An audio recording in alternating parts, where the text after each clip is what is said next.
Tonight, thousands of southern New Englanders remain without power after a wind gust of up to 60 miles per hour ripped down trees and power lines. Good evening, I'm Mike Montecalvo. And I'm Shannon Hegy. Crews are starting to make headway on the outages. Here's where things stand right now. In Rhode Island, there are over 40,000 customers without power tonight.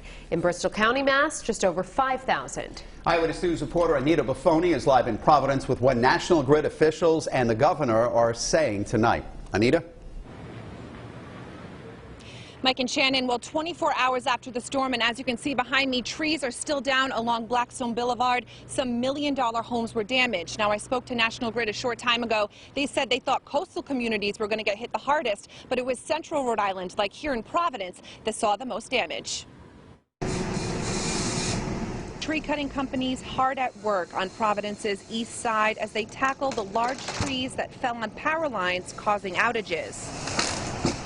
A little bit of damage all over, like we have small tree limbs to big trees like this that are on the lines. Runners on Blackstone Boulevard having to run around branches scattered throughout this stretch of road, cars having to do the same. The president of National Grid says they are working to restore power as quickly as they can. Nearly 300 additional National Grid employees from out of state came to help in the restoration effort. The vast majority should be restored by the end of the day tomorrow, but again, I want to really acknowledge the fact that there will be customers, who will be without power on Friday. Governor Gina Raimondo said this storm caused more outages than Superstorm Sandy. I'm sorry for the inconvenience. We are doing everything we know how to do, and if you need help, call the governor's office, call National Grid. The storm passed through quickly, but knocked out power for more than 140,000 Rhode Islanders. We know it's hot. People are frustrated. Certainly the circumstances we're all dealing with as a community already has us on edge, and so we understand this is a critical time for people. Places across Rhode Island are facing days of cleanup from a storm that blew through in a matter of hours. National Grid says it hopes to have the power back on for most of its customers by tomorrow night. At last check, just over 39,000 were still without power in Rhode Island. That's still a lot, but it's an improvement from the more than 100,000 that were out last night. Eyewitness News reporter Anita Baffoni begins our team coverage from Providence. Anita? Mike and Shannon, if you've been through the city at all today, it's hard to miss the tree limbs that have fallen, like here on Blackstone Boulevard.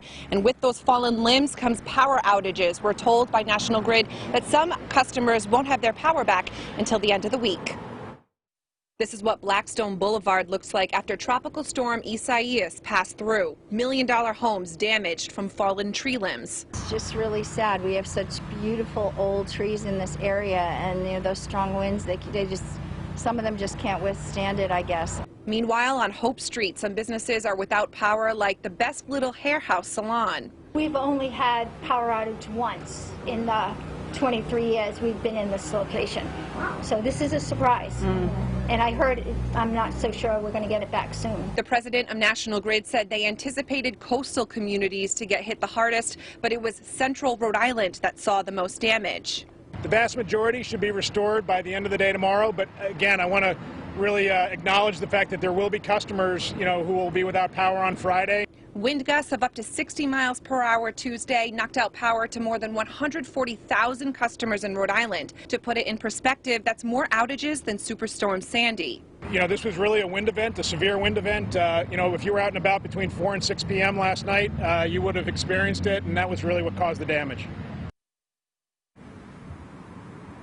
Now, National Grid tells me 300 additional crews are coming from out of state to help with the restoration efforts. Live in Providence, I'm Anita Baffoni, Eyewitness News.